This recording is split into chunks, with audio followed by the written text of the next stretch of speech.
Vous écoutez le podcast Explore Wonderland. Alright, fait que welcome back on Wonderland. Aujourd'hui, on explore les théories du complot, les légendes, les mythes urbains, l'ésotérisme et la numérologie avec mon invité d'aujourd'hui, André. Comment ça va? Ça va bien, toi? Ouais, ça va bien. Merci de me recevoir à ton podcast. Ça fait plaisir. Super content, super honoré d'être ici. Puis de vous jaser de conspiracy et d'ésotérisme. Yes. Fait que t'aimerais-tu ça commencer par te présenter? En fait, qu'est-ce qui a fait que t'es tombé dans ce monde-là? Parce qu'André, je veux juste dire qu'on a habité 3 ans ensemble à Québec, puis à chaque jour, il y avait une nouvelle histoire à nous conter. On était tout le temps de même, genre « What? Tu sors ça de où, genre? » Fait que, ouais, comment t'es tombé dans ce monde-là? Je suis tombé dans ce monde-là. En fait, j'ai toujours été vraiment curieux comme personne dès un jeune âge. J'aimais beaucoup ça lire, surtout la littérature fantastique. Fait que veux pas, à un moment donné, tu grandis avec l'âge, tu t'intéresses au fantastique, ça t'amène, veux pas, un peu aux théories du complot, aux conspiracy, l'ésotérisme, parce que c'est un peu le fantastique dans la vraie vie.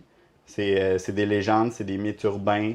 Il y en a que c'est vraiment des théories du complot, puis c'est ça qui a fait que j'ai comme embarqué là-dedans. Puis ça m'a toujours vraiment intéressé de lire là-dessus, puis d'explorer toutes ces idées-là. Ouais. Ouais. Mais là aussi, ce qu'on va parler, justement, c'est pas toutes des opinions fondées pour toi, c'est non, souvent exactement. Surtout aujourd'hui, je pense que c'est important comme de se dissocier un peu de ça, parce que des sujets qu'on va parler, c'est pas toutes des croyances, ou il n'y a pas nécessairement des faits derrière ça.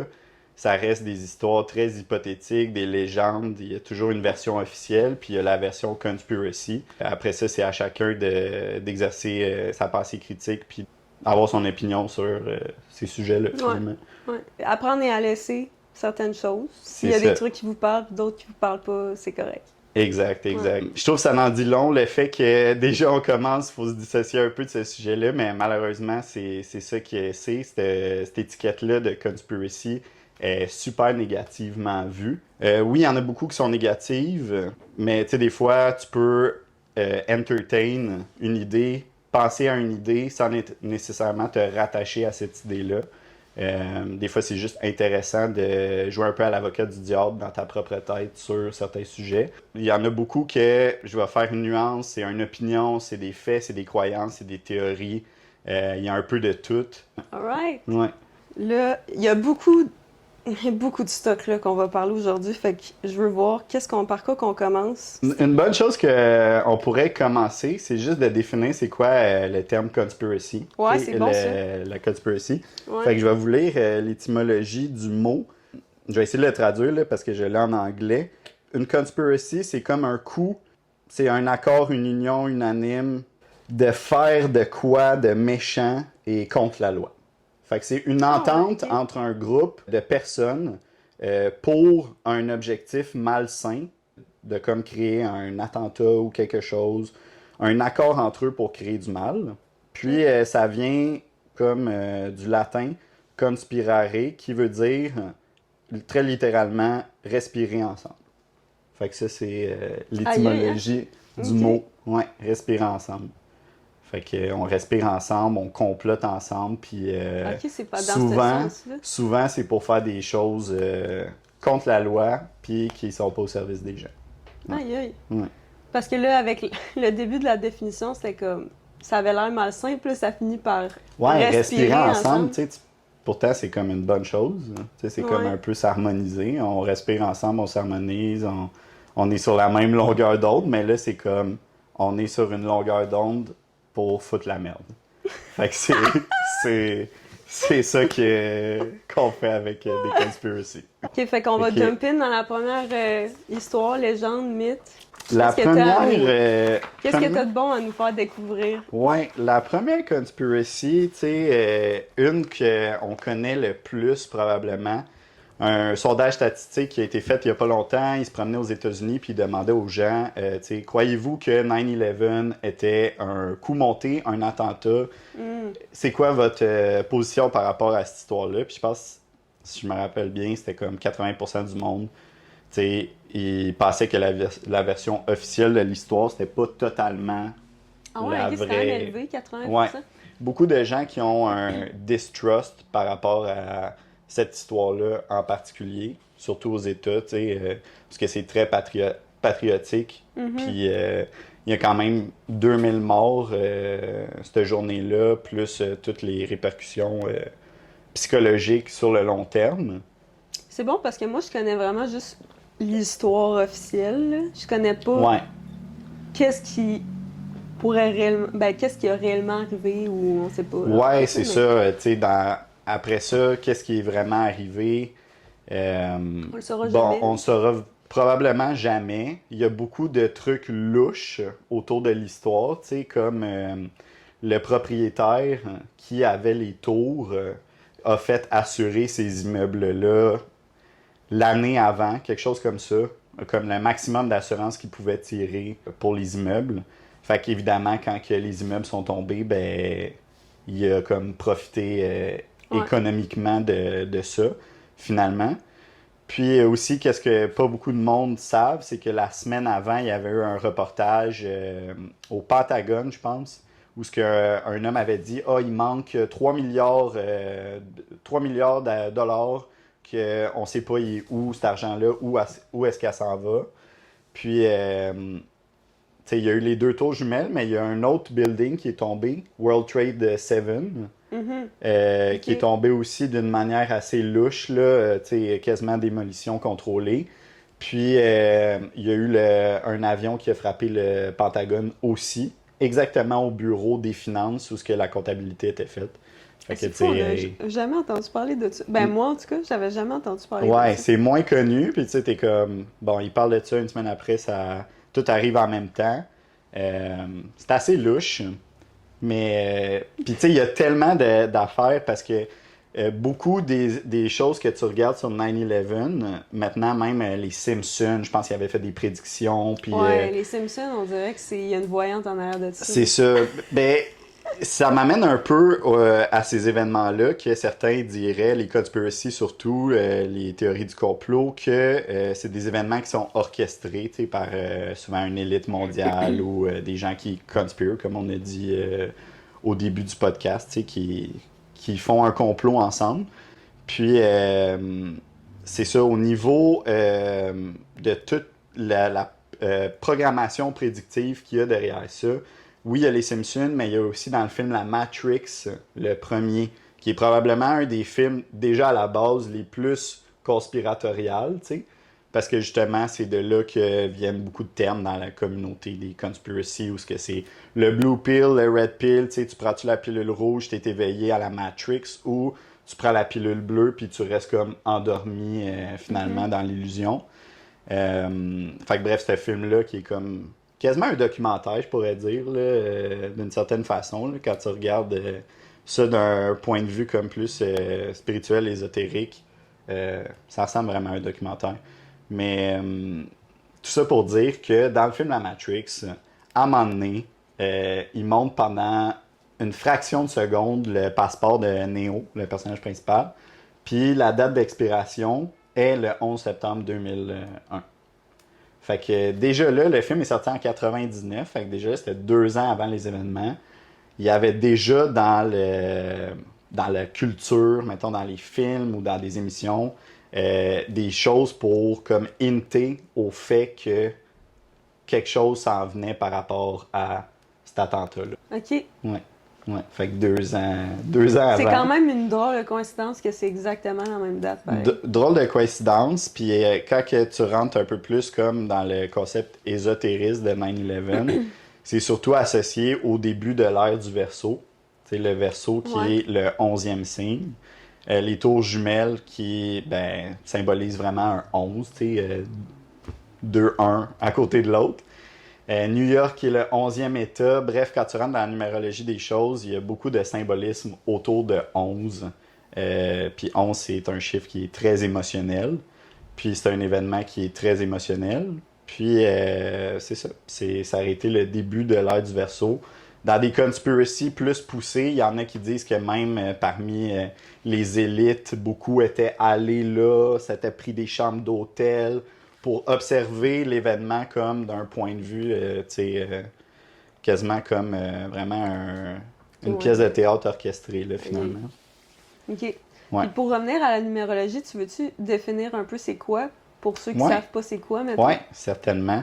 La numérologie, dans le fond, c'est comme un peu comme l'astrologie ou même le tarot d'une certaine manière. C'est une façon de décortiquer des patterns d'énergie sous un chiffre. Puis c'est une façon pour l'humain qu'on a trouvé de reconnaître des patterns, de reconnaître des cycles qui finissent par toujours se répéter d'une manière. Puis tu sais, une chose qui est drôle avec les chiffres, c'est que les chiffres, c'est pas quelque chose qui a été inventé, selon moi. C'est plus quelque chose qui a été découvert. Tu sais, avant que l'humain soit là et conscient, 1, 2, 3 existait quand même parce que les autres formes de vie, ben, il y avait, je sais pas, un doigt, deux doigts, tu sais.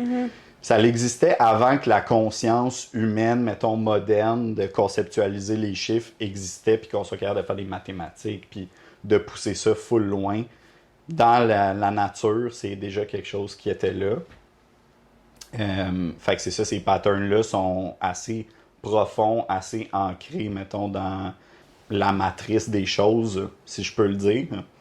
Parce que une de mes conceptions, c'est que, tu sais, il y a une matrice naturelle, il y a comme une matrice sociétale, puis il y a une matrice maintenant en devenir qui est, mettons, la matrice artificielle technologique. Fait que, tu sais, la matrice naturelle, ben, c'est qu'il y a des lois naturelles. Tu sais, il y a 12 mois par année, il y a 4 saisons. Ces choses-là, ils reviennent année après année.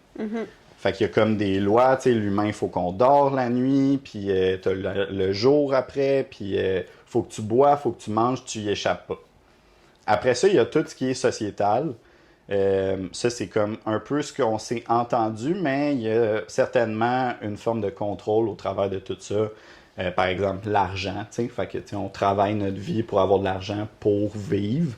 Ça, c'est comme plus la matrice sociétale, selon moi, parce que, mettons qu'on serait dans une utopie parfaite, on ferait de l'échange, puis tout serait partagé équitablement, personne ne serait en manque, puis il n'y en aurait pas de question d'argent, tu sais, il n'y aurait pas d'inégalité à ce niveau-là.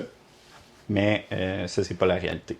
Puis maintenant, matrice artificielle, c'est que là, on vient avec la réalité virtuelle, on vient avec la réalité augmentée, puis on essaie d'amener les gens encore plus dans leur ordi, dans la technologie, en espérant qu'ils oublient le reste, tu sais. C'est quasiment une fuite des deux autres matrices, tu sais. Fait que, ouais. C'est fou, ça. Ouais. Ça me fait capoter. Ouais. Ça me fait quand même peur, là, tout ce qui est... Autant c'est vraiment impressionnant, mais autant ça fait vraiment peur, là. Ça fait vraiment peur parce que c'est de ramener l'humain encore plus profond dans l'illusion, tu sais, puis dans les distractions. Puis tandis que un autre purpose de l'humain, c'est justement de s'accomplir, de cheminer dans la conscience. Fait que ça, c'est vraiment l'opposé de ça, là. Il y a clairement un intérêt qui est là pour pas que les humains s'éveillent dans leur conscience, soient plus wise, parce que c'est ça qui nous ferait évoluer comme dans le cœur. À la place de ça, on offre comme une alternative négative à ça. Puis c'est ça. Et justement, en m'en venant ici, là, je reviens à la numérologie, là, parce que cette question-là m'est popée dans la tête, là. On dirait que les gens, ils associent beaucoup, mettons, les angel numbers, le 8, l'argent, le 111, le 222. Là, je me demandais, est-ce que on a tellement voulu associer, mettons, 222 avec alignement, avec tes valeurs, avec ton cœur, que c'est devenu ça, ou c'est quelque chose d'encore plus grand que nous, puis ça fait vraiment longtemps que c'est ça? Je sais pas si tu comprends un peu ma question. Oui, je comprends ce que tu veux dire. Je pense que c'est quelque chose, c'est comme un mix des deux. Fait que, tu sais, il y a toujours comme une espèce d'osmose, une espèce d'échange qui se fait des deux côtés.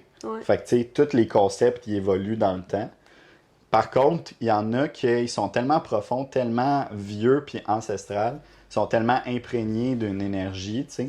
Il y a des symboles, mettons, comme la fleur de vie ou d'autres symboles ésotériques, que ça fait tellement longtemps qu'il y a une énergie qui a été très spécifique déversée là-dedans, soit par la méditation ou carrément le cosmos, que c'est très dur pour que ce symbole-là change. Ok. Mais il y en a des symboles de même, comme mettons, dans le bouddhisme, le symbole nazi, avant ça signifiait tout autre chose. Là. Je me rappelle pas exactement c'est quoi ça signifiait, mais c'était un message très positif. C'était comme un peu... ça avait rapport aux points cardinaux, la liberté, ces choses-là, si je me rappelle bien. Mais en tout cas, si les gens ils veulent, ils peuvent faire leur recherche puis ils vont trouver là, que c'était un symbole qui existait avant. Les nazis l'ont repris, puis là, aujourd'hui, tu vois la croix gammée, t'es comme nazi, méchant, blablabla, tandis qu'avant, ben, ce symbole-là voulait dire tout autre chose. Fait que, en même titre, je dirais les chiffres, il y en a un peu que ça a été teinté par ce que nous, les gens, on associe aux chiffres, mais il y en a beaucoup que c'était ça, puis l'humain, on a reconnu le pattern dans le 1, c'est telle énergie, Ok, tu comprends? Ouais, je comprends. On peut parler des chiffres, tu sais, comme dire un peu chaque chiffre. Ouais, C'est ça quoi se qu'il fait. fait. Parce que, en fait, je demande tout le temps, en plus, je suis tout le temps en train de texter. C'est quand la meilleure journée pour faire telle affaire? Ouais. Fait que, tu sais, dans le fond, le principe de la numérologie un peu, puis pourquoi que les gens utilisent ça, c'est que, justement, tu reconnais que il y a un cycle d'énergie qui change constamment. Puis, c'est comme un courant. Fait que, tant qu'à nager contre le courant, ben, je vais flow avec l'énergie du courant. Fait que, tu sais, si, exemple, aujourd'hui, on est un jour 1, ben, jour 1, c'est l'initiative, c'est le leader, c'est le commencement, c'est le premier chiffre. Fait que tu commences des choses une journée 1, tu vas faire de quoi de nouveau, tu vas exercer des qualités de leader, tu sais. Fait que bref, ça t'amène un peu à vivre ta vie avec un peu plus d'intention, tu sais, au lieu de juste comme te laisser flow. Des fois, oui, tu te laisses flow, mais au moins je flow avec le courant, puis je trouve que au fil du temps, de faire ça, tu remarques vraiment le courant de l'énergie, puis tu es capable de remarquer les petits détails, puis les patterns qui reviennent, puis chaque genre, dans la numérologie, il y a le concept du chemin de vie. Fait que si on additionne tous les chiffres qui constituent ta date de fête, ça donne un gros chiffre que tu réduis à sa plus simple expression. Puis là, ça, c'est comme ton chemin de vie, c'est ton énergie. Puis, Mettons qu'on prend exemple, t'es né le 26 août. ouais, c'est ça. Fait que, tu sais, tu ferais 2 plus 6 plus 8 plus l'année. Fait que, mettons, 1996, 1 plus 9 plus 9 plus 6. Là, ça donnerait, mettons, je sais pas, là, je l'ai pas calculé, là, mais mettons que ça donnerait 51. Ben là, 51, tu fais 5 plus 1, ça donne 6. Voilà, ton chemin de vie, c'est le chemin de vie du 6. Qui OK. vient avec ses qualités, ses défis, ses plus puis ses négatifs. OK. Fait que, mettons, après le 2, ça voudrait dire quoi? Fait que le 2, après ça, c'est l'énergie féminine. Fait que le Ok. 2, c'est souvent l'énergie féminine, l'énergie plus émotionnelle, mais aussi l'énergie de la paix. Les jours 2, souvent, si tu as une dispute avec quelqu'un, c'est la meilleure journée pour comme make peace, vous réconcilier. Souvent, c'est une très bonne journée pour faire ça. L'énergie du 2, c'est qu'en numérologie, il y a comme un concept que je pourrais pas donner exactement les détails, mais il n'y a pas de chemin de vie 2, c'est le chemin de vie 11. Fait que si ça donne 2 à la fin, tes affaires, ben t'es un 11 en réalité. Puis là, le 11, c'est comme, t'as les 9 chiffres, mettons, normal, si je pourrais dire. Mais après ça, t'as les chiffres que c'est les master numbers, fait que 11, 22, 33, qui ont des énergies comme plus avancées. Le 11, souvent, c'est une énergie qui est charismatique, très émotionnelle, puis très visionnaire. OK. Comme les gens qui ont ce chemin de vie-là, c'est des visionnaires, c'est des idéalistes, sont charismatiques. Quand tu parles avec eux, tu le vois tout de suite. Là. OK. Ouais. OK. Puis là, après 3.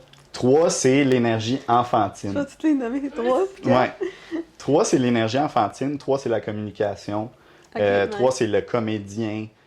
Souvent, les gens qui sont nés un 3, ben, ils vont être drôles, ils vont bien parler, ils vont bien s'exprimer. Ils vont bien se développer comme dans un travail, comme à la radio ou dans les médias ou ces choses-là. Ils aiment ça être avec le monde, puis eux, ils carburent à ça. Là, t'sais. Plus des extravertis en général. Là. OK, Ouais. nice. Mm. Puis 4. 4, 4 c'est le chiffre du travaillant, du hardworking, la discipline. Tu sais, 4, c'est le carré, c'est la structure, c'est on commence à faire les choses de manière ordonnée. Tu sais. Moi, je suis justement. Ma date de fête, c'est le 13. Fait que Ouais, mon life path, c'est un 4. ouais, c'est ça. Fait Ouais. Pur 4, pur discipline, pur hard work. Quand tu vas commencer quelque chose, tu vas travailler méthodiquement, tu vas avoir du consistency, de la répétition, tu vas être capable de garder ça puis de construire dans la matérialité ce que tu essayes. Souvent, les gens ils ont comme peur de travailler, mais finalement, c'est ça qui amène les résultats. Fait que, moi, je trouve que tous les chiffres sont bons, tous les chiffres ont leur pour, leur contre. Mais c'est ça, le 4, c'est comme le builder, le worker. Hard work pays off. Exact. Exact. No pain, no gain. No pain, no gain. Ok. Ouais. Fait que le 5, pour continuer, le 5, c'est l'énergie du modèle. C'est l'énergie, souvent les gens qui sont nés un 5, ça va être des belles personnes physiquement, ça va être des belles femmes, il y en a plein. Là. Après ça, libre à vous de regarder les dates de fête du monde puis d'essayer de remarquer les patterns. Mais souvent, quand tu regardes quelqu'un qui est né un 5, souvent c'est une belle personne. Souvent, c'est des gens qui aiment voyager. Ils aiment beaucoup voyager, sont dans le changement. Eux, c'est beaucoup dans le changement, la liberté. Ils partagent un peu comme un petit peu l'énergie du 3. Ils ont le côté social des choses, qui vient avec le voyage, avec la liberté, avec tout ça. Est-ce que tu es influencé par cette énergie-là quand ton adresse civique, mettons, c'est un 5 ou un 3 ou un 2? Ouais, il y a ça comme marche? il y a comme un concept, je dirais c'est moins fort, mais toute chose est imprimée d'une énergie. Fait que, tu sais, au même titre qu'on est à une certaine date, puis on est imprimé par cette énergie-là, ça c'est la croyance numérologique des choses, mais toute chose, c'est un peu ça.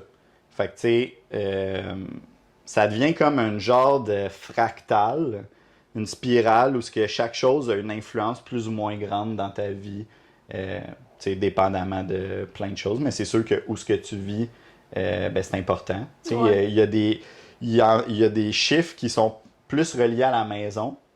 Fait que, tu sais, si ton but dans ta maison, c'est d'amener cette énergie-là familiale, tu sais, ben, tu sais, tu vas peut-être prioriser telle adresse civique, mettons, Ouais. Je comprends. pour ta maison. Puis c'est le chiffre du 6. L'énergie du 6, c'est l'énergie familiale, c'est l'énergie de la maison, c'est l'énergie des responsabilités aussi, du travail un peu. C'est le service aux autres. Souvent, les gens qui ont l'énergie du 6 vont être de service pour les autres. Fait qu'ils vont avoir des emplois où ce que, peut-être vont être infirmières ou sages-femmes ou quelque chose qui aide les gens, qui leur rend service. Pour eux, c'est important d'avoir ce sens de communauté-là. C'est ça. Si tu fais, mettons, 1 plus 2, qui est homme plus femme, ça donne 3, l'enfant. 1 plus 2 plus 3, ça donne 6, la maison. Aïe, aïe, c'est Ouais. bien cute. Ouais. C'est vraiment beau. Fait que, Je savais pas ça. Ouais, c'est ça.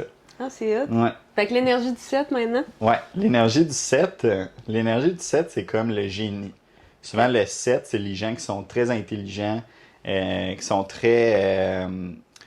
ils ont une soif de connaissance, vont être curieux, ils aiment lire, tu sais, c'est ça. Le 7, c'est l'intellect, Mais c'est aussi, mettons, les côtés négatifs du 7, ça va être l'ermite, le solitaire. Euh, Ça va être aussi un chiffre qui est dans la matérialité, il réussit moins bien. C'est-à-dire que les gens qui ont une grosse énergie de 7 vont se blesser souvent. Ça se peut qu'il y ait des maladies, plus de prédisposition à avoir des maladies que les autres ou des blessures comme se fouler une cheville ou des affaires de même. Puis même chose au niveau de l'argent. Fait que, qui est une chose ultra matérielle. Il va avoir moins de succès là-dedans en général. Euh, Si tu regardes juste, mettons, les casinos. Les casinos, hein, c'est quoi le chiffre? Lucky 7. Pourquoi Lucky 7 au casino? Ben parce que le casino, il a intérêt à ce que toi, tu aies une énergie financière de merde. Parce que c'est comme ça que eux ils font de l'argent. Quand toi, tu vas là, puis tu perds ton argent, puis Lucky 7, Lucky 7. Non, non, tu es juste en train de t'attirer des finances de merde, puis après ça, tu perds ton argent, puis eux, Aïe, ils sont bien aïe. crampés. Ouais. Fait que ça, c'est l'énergie du 7. Hey, c'est vraiment intéressant. Ouais. OK. Après ça, t'as l'énergie du 8. Que l'énergie du 8, c'est justement l'énergie plus matérielle, les finances, le pouvoir, l'argent, le karma. Les gens qui sont nés un 8, ils vont souvent être pauvres dans leur jeunesse, puis après ça, ils vont être ultra successful plus tard dans leur vie. Mais c'est aussi du monde que le karma les affecte plus fort que d'autres. Fait que s'ils font des bonnes choses, ils vont attirer des bonnes choses. Mais s'ils font des pas bonnes choses, ils vont se faire ramasser plus que d'autres. Fait que c'est pour ça que pour eux, le 8, c'est aussi un symbole d'infini. C'est comme un symbole d'échange. Si tu prends le 8 puis tu le mets de côté. Fait que tu reçois un peu, on récolte ce que l'on sème, hein? C'est un saying qu'on a tous déjà entendu. Fait que c'est exactement ça pour le 8, il récolte ce qu'il sème. Ouais. OK. Nice. Après ça, le 9. Le 9, c'est un chiffre qui est moins bien compris en général, mais le 9, c'est surtout le chiffre de l'ego. Le 9, c'est le chiffre de l'ego, c'est le chiffre qui retourne toujours à soi-même.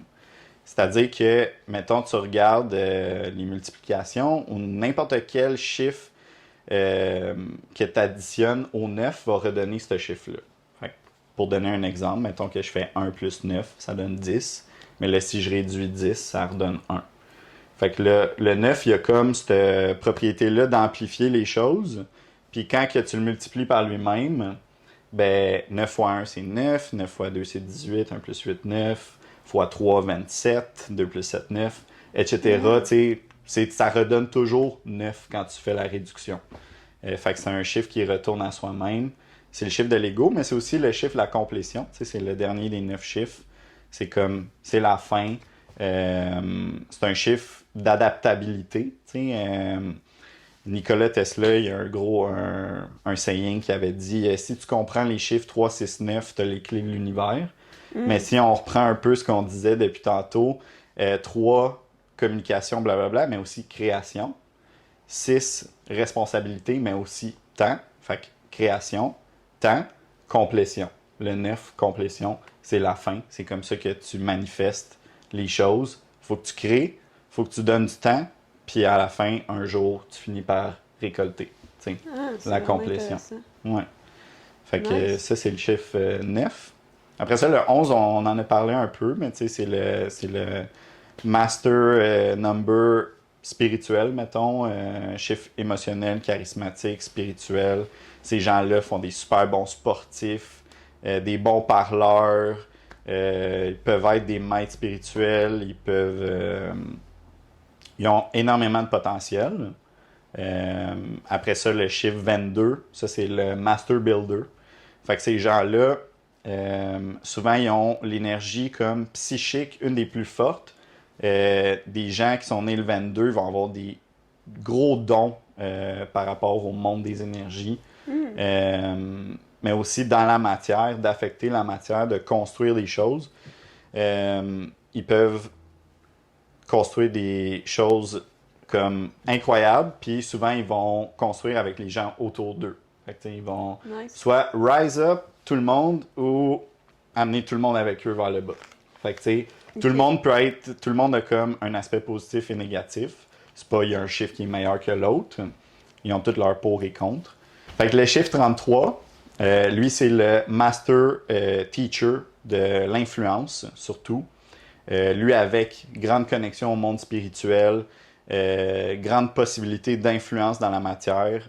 Lui, avec, il a le potentiel de influencer les gens dans le bien comme dans le mal. Souvent, ça va être les meilleurs dans ce qu'ils font. Fait que, ils peuvent être autant les meilleurs de leur domaine, comme qu'ils peuvent être les meilleurs de la pire chose. Le meilleur alcoolique ou le meilleur, rendu là, ils sont le meilleur dans ce qu'ils font. Que ce soit dans le bien ou dans le mal. Puis le 33, c'est aussi une énergie qui est beaucoup reliée à la maçonnerie, les francs-maçons, qui est une confrérie secrète.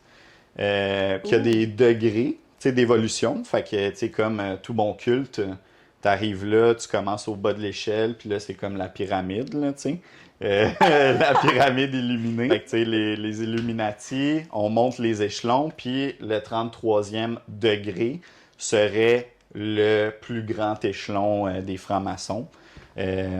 Puis c'est ça, leur symbole, les francs-maçons, c'est comme un compas avec un angle droit, puis à l'intérieur un G. G majuscule, que quand tu décomposes les lettres de l'alphabet de manière alphanumérique, fait que A égale 1, B égale 2, blablabla, puis tu recommences avec les lettres majuscules, mettons A égale 27, etc., etc. Tu te rends à G majuscule, la 33e lettre, c'est ça qui est à l'intérieur de leur fameux symbole. Fait que c'est ça.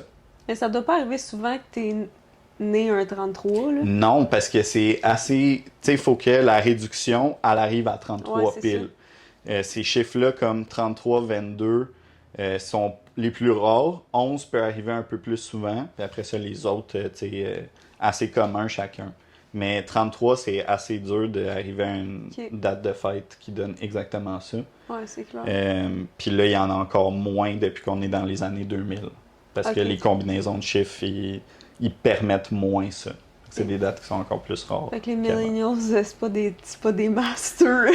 C'est pas des masters influence tant que ça. Non, malheureusement pour eux. Ils ont d'autres qualités, mais pas celle-là, malheureusement. OK. Ouais. Puis là, pour revenir à... T'as comme ouvert une porte avec les confréries secrètes, puis j'ai envie d'aller explorer ça, je pense. Ouais. Les confréries secrètes, c'est comme probablement une des pierres angulaires comme du monde des théories du complot. Hein, ça revient à ça, là, des confréries secrètes qui complotent pour faire des choses. Elle qui est le plus connue, c'est les Illuminati, et de loin, tu sais. Puis, contrairement à ce qu'on pense, c'est une confrérie qui date d'assez longtemps, là, comme... je sais pas si c'était même avant les guerres d'indépendance aux États-Unis, mais il me semble 1776, c'est quelque chose aux alentours de ça, la date. Puis les Illuminati, eux, dans le fond, à la base, ils étaient venus aux États-Unis pour infiltrer des positions de pouvoir ici, pour déstabiliser les 13 colonies, puis pas que les Amériques, dans le fond, fassent leur constitution, aient leur indépendance, tout ça. C'était comme des espions qui venaient comme brasser les cartes, puis mettre des bâtons dans les roues, mettons des gens qui avaient comme le rêve américain, puis le désir de créer la Constitution américaine, de créer la liberté, puis un pays libre, tout ça. Fait que c'était comme des petits Chris. C'était des petits Chris. Puis, c'est ça qui est drôle, c'est que à ce moment-là, dans l'histoire, George Washington, tous ces gens-là, eux étaient des francs-maçons. Eux, ils étaient des gens qui étaient beaucoup dans le master building. Quand tu regardes la construction de beaucoup de villes américaines, mais pas juste en Amérique, mais aussi en Europe, d'un point de vue de haut, là, du ciel, tu vas remarquer qu'il y a des patterns géométriques qui sont faits dans la ville, par les rues, par des monuments, qui sont à des endroits très stratégiques dans la ville. T'sais, la Maison-Blanche, ces choses-là, sont sur des collines. Après ça, les francs-maçons, ils ont une conception que c'est l'échiquier. Hein? Fait que quand tu regardes une des images les plus communes des francs-maçons, c'est un plancher de tuiles noires et blanches, comme un échiquier. avec 2 tours, une symbolisant la lune, l'autre qui symbolise le soleil. Puis ensuite, il y a comme un escalier avec exactement 33 marches, je ne sais pas comment tu appelles ça, mais en tout cas, 33 marches à l'escalier qui mènent à une autre sorte de lumière là-bas. Il y en a qui disent que c'est Sirius, je ne sais pas exactement si c'est vrai ou pas. Mais pour revenir à l'échiquier, c'est que dans la matérialité, il y aurait des positions sur la Terre où ce que dans le sol, il y a des convergences d'énergie qui arrivent là. Fait que, au même titre que les humains ont un système de chakras, mais la planète aussi aurait un système de chakras avec des endroits sur la Terre qui accumulent toutes ces énergies-là. Fait qu'il y a des places qui sont super spéciales sur la Terre pour ces raisons-là de convergence. Puis après ça, les francs-maçons, eux, ils utilisaient ça justement pour amplifier l'énergie des choses qu'ils essayaient de construire. Aujourd'hui, tu sais, c'est très mal vu, franc-maçon, c'est comme... mais à l'époque, c'était, je dirais, un peu plus... il y avait le désir de construire des choses, puis c'était pas nécessairement des mauvaises choses. Aujourd'hui, c'est peut-être plus négatif, mais je pense pas qu'ils ont tant de pouvoir que ça, comparativement à il y a 400 ans. Aujourd'hui, c'est plus vraiment eux qui sont comme les cools au pouvoir, là, tu sais. OK. Puis même chose pour les Illuminati. Tu sais, c'est quasiment le scapegoat. Tu sais, c'est comme on va comme lancer ça sur cette confrérie-là, comme quasiment pour divertir l'attention. Puis il y a beaucoup de conspiracy que c'est ça finalement. C'est comme, tu sais, souvent on va dire follow the white rabbit, hein, Explore Wonderland, Alice in Wonderland, suivre le petit lapin blanc, tu sais, dans sa tanière, puis se perdre à l'infini dans tout l'imaginaire, tout le possible.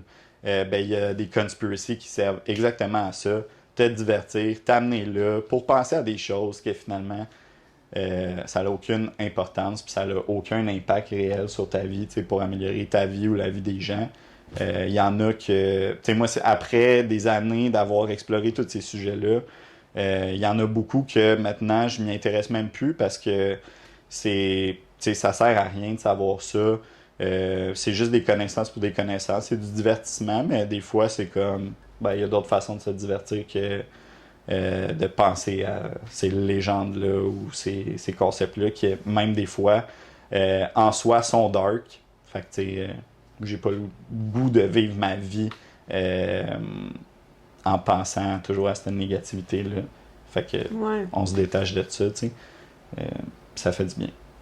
Ouais, c'est clair. Puis, là, t'as mentionné, t'as parlé un peu de construction. Là, je me souviens que quand on était à Québec, tu nous as parlé d'un mythe, peut-être, légende, autour des pyramides. Ouais. Ça m'avait marqué, je me souviens, dans tous les trucs que tu nous avais contés. Ouais. Ça avait vraiment piqué ma curiosité. Ouais, les pyramides, c'est probablement une autre affaire là, tellement intéressante dans la mythologie des choses, leur construction, la précision d'exécution. Comment ils ont fait pour faire les pyramides. T'sais, on est tous comme, c'est des blocs monolithiques qui étaient à des distances des fois super loin. Comment ils les ont amenés? Comment ils ont fait ça? C'est toutes des questions qu'on peut se poser. Puis moi, je pense que, tu sais, un peu avec les civilisations, ce qui arrive, c'est qu'il y a beaucoup de connaissances qui se perdent avec le temps. Beaucoup de choses qu'on a perdues. Puis... on pense que c'est les Égyptiens qui datent d'il y a peut-être 9000 ans, ou même moins que ça, là, je suis plus sûr des dates, mais qui auraient construit ça. Mais moi, je pense que c'est plus, ils sont arrivés là, ils étaient déjà là, les pyramides, puis ils se les ont appropriés, puis après ça, ils ont build-up par-dessus. Mais c'était déjà des structures qui étaient là de bien avant, comme l'Égypte, mettons, plus moderne, là, la fin de l'Égypte. Parce que me semble que tu m'avais dit que scientifiquement, c'était comme pas possible que des êtres humains puissent traîner ces blocs-là. Ouais, ça se peut-tu? Exactement. C'est une des choses, comme dans la théorie des pyramides, puis du Sphinx aussi, parce que le Sphinx, il rentre là-dedans. Que, bon, premièrement, de transporter les blocs, que c'est comme une matière qui se trouvait pas sur place à ce moment-là, qui ont dû traîner. Déjà là, comment? Puis après ça, la précision de couper les angles pour arriver à cette structure-là, tu sais, t'as pas une grosse marge de manœuvre quand tu essaies de construire une pyramide grosse de même, de te tromper, tu sais. Ouais. Pour avoir cette perfection-là, puis aussi la durabilité dans le temps, qu'ils sont encore là aujourd'hui, tu sais, la précision d'exécution est comme incroyable, puis ça nous amène un peu à spéculer qu'ils utilisaient des technologies très avancées à une époque, puis ça vient un peu comme chambouler l'histoire de l'humanité moderne parce qu'on pense que nous, on est les plus modernes qu'il y ait jamais eu dans l'histoire. Mais si tu regardes beaucoup de cultures, non, il y aurait eu déjà d'autres civilisations plus avancées que nous ou différemment avancées que nous. Puis tu sais, des fois, il y a comme une quote qui me vient en tête où ce que des technologies ultra avancées, on les verrait aujourd'hui, puis pour nous, ça serait de la magie. Ça serait carrément de la magie. Puis dans le temps, c'était ça leur conception de ces choses-là. Ah, c'est de la magie, c'est nanana. Il était peut-être juste tellement avancé sur certains trucs. Aujourd'hui, on n'est pas capable de répliquer parce qu'on a comme poursuivi une autre branche de... C'est ça à quoi ça me fait penser. Ça me fait penser aux Transformers. Ouais. On dirait que c'est ça, tu sais.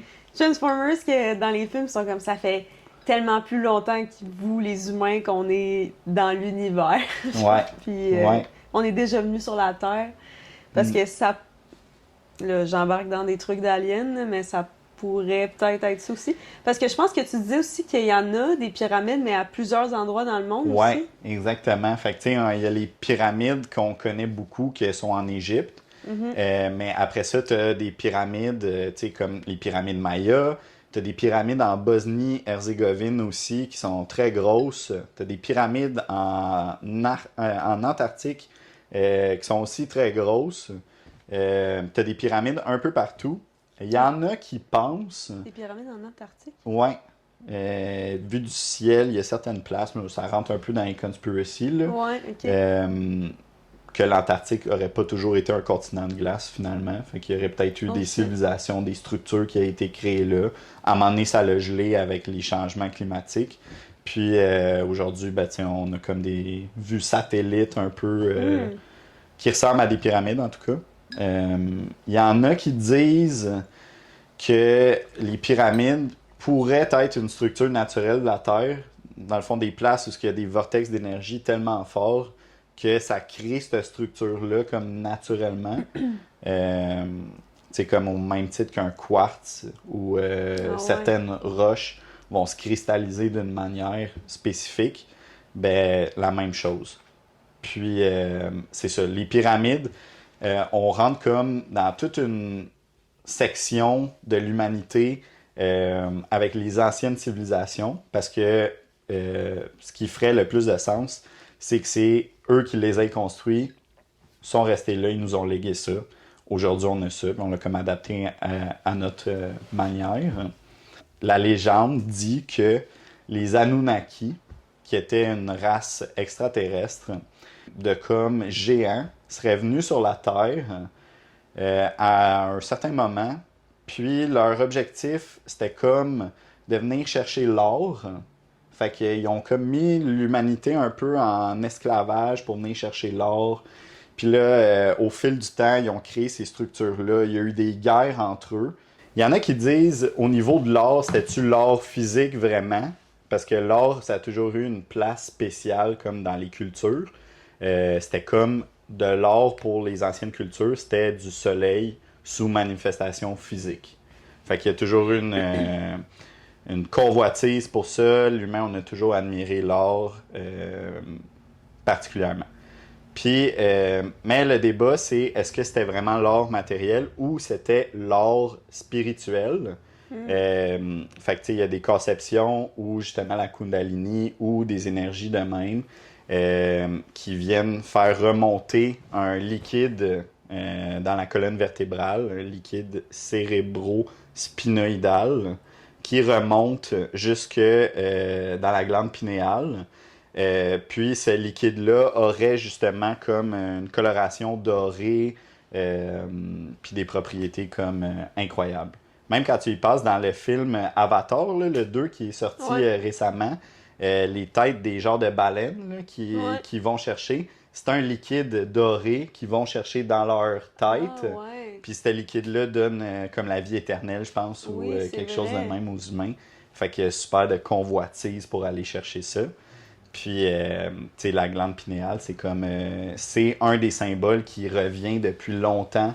Le pain, tu sais, qui s'ouvre, qui vient qui était là dans le christianisme, mais aussi dans ces cultures-là. Puis quand on parle des Anunnaki, ça date d'il y a vraiment longtemps. C'est les cultures sumériennes qui appellent.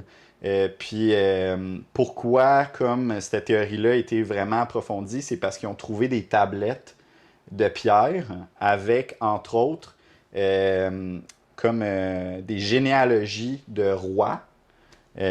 Puis ces rois-là, ils vivaient 2000 ans. Et ils vivaient super longtemps. Ah, ouais. Fait que ça a comme alimenté ces théories-là. Puis si je me rappelle bien, c'est la tablette verte. Puis la tablette de Enoch, si les gens veulent regarder, là, c'est surtout ces tablettes-là, je pense qu'il y avait les dates puis l'histoire par rapport à ces rois-là qui vivaient super longtemps puis qui étaient des géants puis que blablabla. Puis c'est revenu aussi, tu sais, l'histoire de David et Goliath. Il y a toujours eu comme le géant, le concept du géant dans la mythologie. Euh, Puis eux, ils faisaient partie un peu de ça.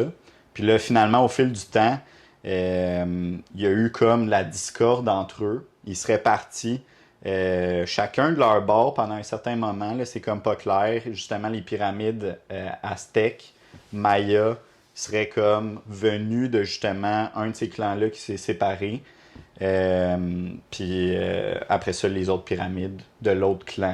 Puis là, ben, finalement, ben, il y aurait une guerre, ils seraient partis.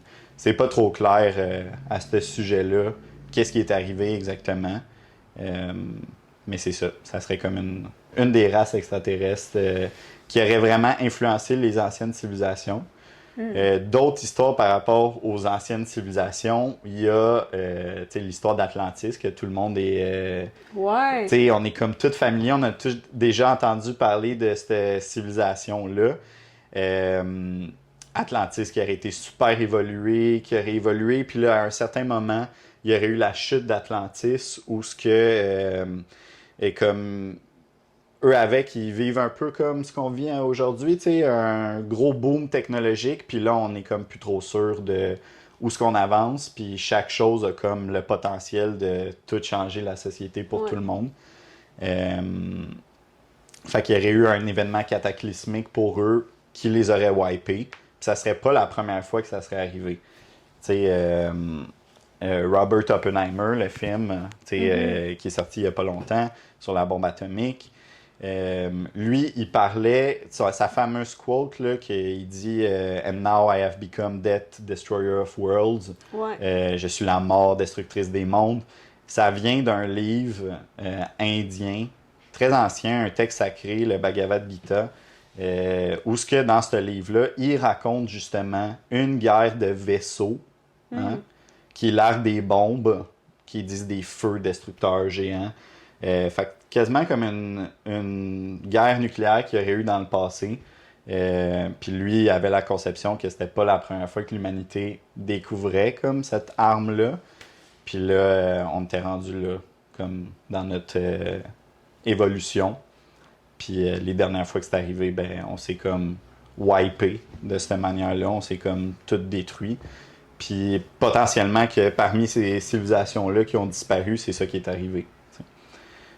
Une autre conception par rapport à ces civilisations-là, c'est au niveau de si tu prends la Terre, Gaïa, comme une entité vivante, hein, beaucoup de mythologie, les planètes sont des dieux. T'sais, Jupiter, c'est Zeus, puis Saturne, Chronos, Mercure, Hermès, blablabla. Puis pour les Égyptiens, même chose. Ra, le dieu soleil, blablabla. Ouais. Avant la civilisation de Atlantis, il y aurait eu la Lémurie, qui est une civilisation encore plus ancienne que Atlantis. OK. Puis la conception, c'est que si Gaïa est une entité vivante qui évolue, hein, ben à ce moment-là, nous autres, les humains, toutes les formes de vie qui sont sur la Terre, on est comme un peu les cellules de la Terre. Puis on permet aussi son évolution au fur et à mesure du temps. Donc ces civilisations-là auraient servi comme... Il y en a qui disent la lémurie, c'était comme pour dompter le monde physique. Fait que c'était la première fois qu'il y avait du monde qui s'incarnait dans le monde matériel sur la Terre. Puis là, c'était comme de développer notre maîtrise de ça. Après ça, Atlantis qui serait venu sous forme d'une maîtrise des émotions, sous forme d'une maîtrise plus de la spiritualité. Puis après ça, nous, qu'on est comme dans l'émotivité d'une certaine manière. Puis aussi, on a comme le potentiel, j'ai l'impression, comme race, les humains, d'amener la Terre dans le monde du cœur ou de la faire garder dans ce monde-là de l'ego, du contrôle, du pouvoir. Un peu l'empire, tu sais. Les conquêtes, puis on a toujours été comme des tribus à part, puis blablabla. Ça amène un peu au sujet du gouvernement mondial, tu sais. Quand tu regardes ça, mettons d'un point de vue utopique, hey, ça serait donc beau. Tout le monde uni derrière un même étendard, on est tous sur la même longueur d'onde, capable de cheminer, aider les autres. Tout, c'est parfait si c'est dans cette intention-là qu'on veut le créer véritablement. Mais ce qu'on a plus l'impression, c'est que en ce moment, c'est que c'est pas vraiment ça. C'est plus pour créer davantage de contrôle, davantage de pression. Parce qu'on s'est jamais prouvé en tant que race qu'on était capable de vivre en super harmonie. Puis, tu sais. Fait que c'est ça. Puis, pour revenir à Atlantis, est-ce qu'ils ont trouvé des ruines dans Atlantis? Oui, c'est super intéressant. Ouais. Il y a plein de théories en ce moment par rapport à où ce que Atlantis aurait été. Une des places potentielles, c'est dans le désert du Sahara. Okay. Il y a une structure qui s'appelle la structure de Richat, R-I-S-H-A-T. Puis, dans le fond, c'est parce que la dernière description qu'on a de Atlantis, ça serait Socrate qui l'aurait faite d'un de ses voyages. Il expliquait que la ville était formée de cercles concentriques, fait que des cercles à l'intérieur des cercles, séparés par de l'eau. Quand tu regardes la structure de Richat du ciel, c'est vraiment des cercles de même. Puis c'est des coquillages, c'est pas du sable qu'il y aurait là. Fait que vraiment, il y avait de l'eau, de la mer à cet endroit-là dans le temps, tu sais. Puis ça, c'est une des théories, mais je pense qu'il y a d'autres places là, potentielles où ce que Atlantis aurait pu être. Ouais. OK, c'est vraiment intéressant. Ouais. Atlantis, il n'y avait pas comme une théorie qu'elle aurait coulé, là, que c'est comme sous l'eau? Oui, il y a cette théorie-là également. Tu sais, il y a des ruines qu'ils ont trouvées en dessous de l'eau. Clairement qu'il était entouré d'eau. C'était comme... ça, c'est comme le dénominateur commun, mettons, de plusieurs de ces places-là ou de potentiel de places-là. C'est qu'il fallait qu'il y ait de l'eau, là. OK. Mais oui, clairement, ils se sont détruits, puis c'est ça. Il y en a qui auraient évolué. Certains, tu sais, après ça, c'est comme tu rentres un peu dans... un peu comme le potentiel que les humains ont aujourd'hui, tu sais. Il y en a qui vont... choisir de s'élever dans la conscience, de s'améliorer comme individu, tout. D'autres qui vont s'ancrer encore plus profondément dans la matérialité.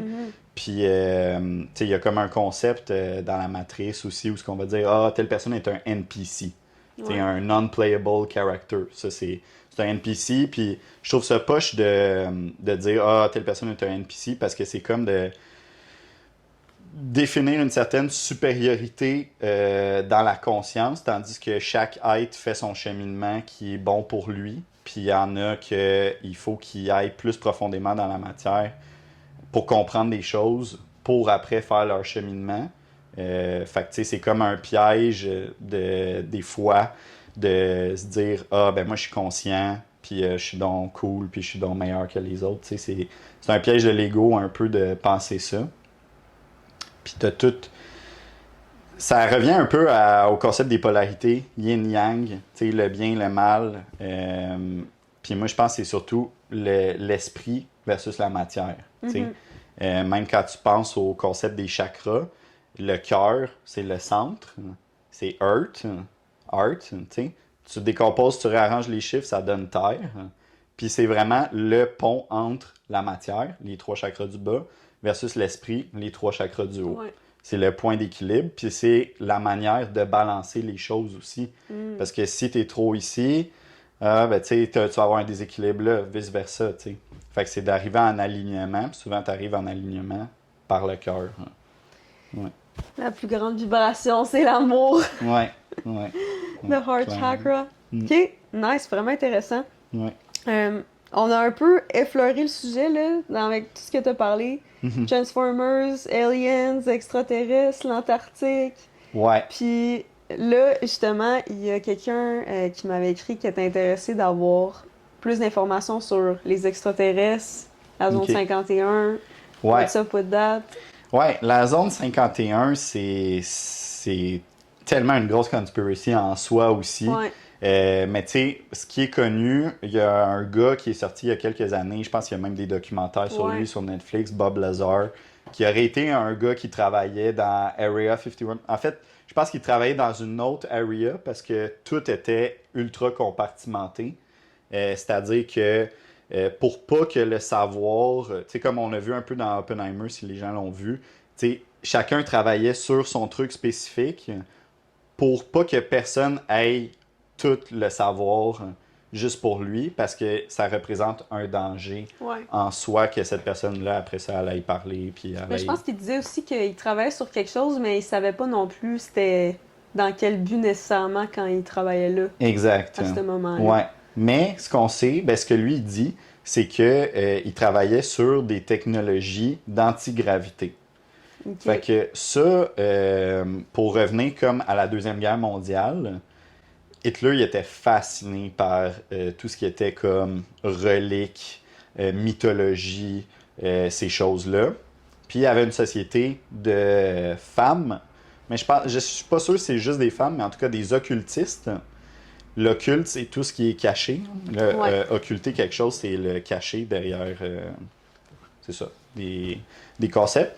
Puis cette société-là aurait channelé pour lui, justement, des extraterrestres, qu'en échange de certains rituels plus ou moins corrects, puis qu'on sait pas trop, aurait reçu de la technologie antigravitationnelle de ces gens-là.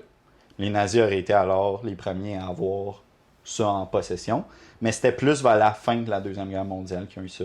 Puis là, ben, on sait tout ce qui est arrivé, ils ont comme perdu. Mais ce qu'on sait moins, c'est que oui, il y a des nazis qui ont été arrêtés. Il y a eu le procès de Nuremberg, où il y a des nazis qui ont été emmenés en cours, mais il n'y en a pas tant que ça qui sont allés, qui ont été pognés, capturés. Il y en a beaucoup qui se sont évadés. Ils sont allés en Antarctique.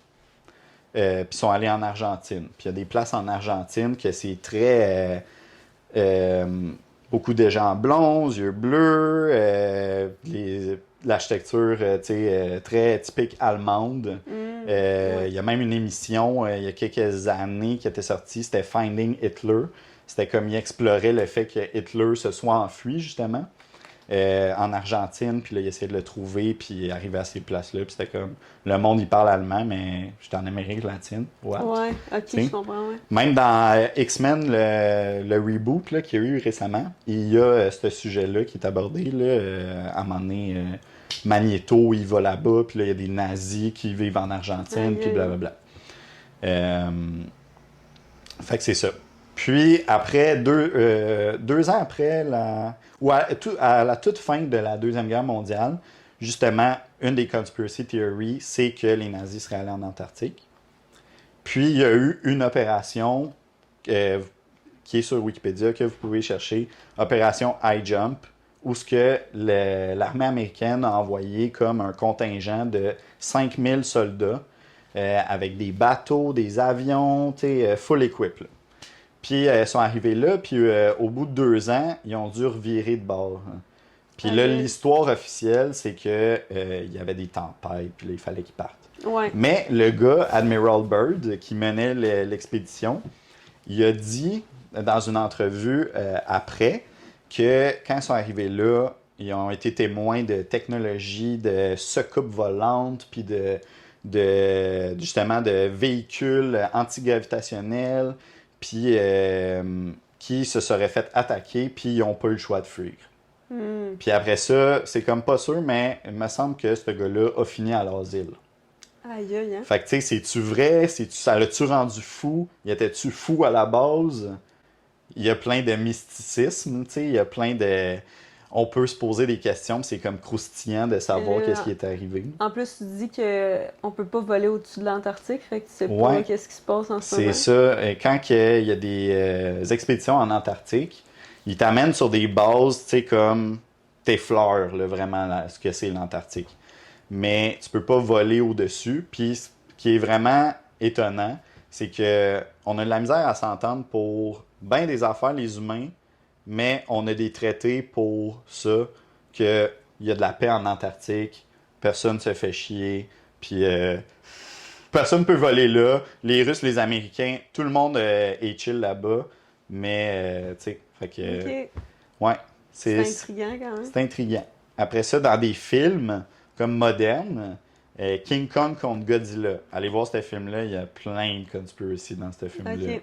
C'est vraiment spécial. Mais dans le film, à un moment donné, ils s'en vont en Antarctique. Puis ça revient dans une grosse théorie que on appelle Flat Earth, mais aussi Hollow Earth. OK? Fait que la Terre est vide ou la Terre est plate. Ouais, OK. Puis là, ce que les théories disent, c'est que Hollow Earth, c'est qu'au pôle Nord, tu as un trou qui rentre dans la Terre, puis là, tu aurais d'autres continents, d'autres civilisations, d'autres choses. Puis c'est pour ça que tu pourrais pas aller là. Après ça, si c'est vrai, si c'est pas vrai. Moi, j'aimerais tellement ça, prendre un petit drone puis aller voir. C'est comme... Il n'y a pas grand place plus mystérieuse que ça. Peut-être les pyramides, le Vatican, aller dans les archives du Vatican puis juste prendre une journée pour lire toutes les affaires qu'ils ont là cachées. Je pense que tu n'auras pas assez d'une journée, par exemple. Non, c'est sûr. Mais en tout cas, tout ça pour dire qu'il y a plein d'histoires avec l'Antarctique, puis c'est vraiment louche. Les nazis, ont-ils vraiment développé ces technologies-là? Qu'est-ce qui est arrivé? Ce qu'on sait, c'est qu'il y en a beaucoup qui ont fui. Puis, une affaire qui est très factuelle, après Operation High Jump, je pense 10 ans plus tard, il y a eu Operation Paperclip, où ce que les Américains sont allés chercher les top scientifiques nazis, les top ingénieurs nazis, les ont ramenés ici, ont fondé la NASA. Wernher von Braun, premier président de la NASA, était un top SS. Là. Il était dans les SS officers de l'Allemagne nazie.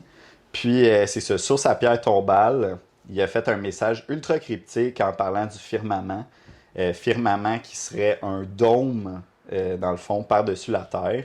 Puis ça, même les Égyptiens avaient cette conception-là, gnostique. Le gnosticisme, il y a des livres là-dessus, puis c'est les christianismes, comme les débuts du christianisme sont influencés par comme cette mythologie-là.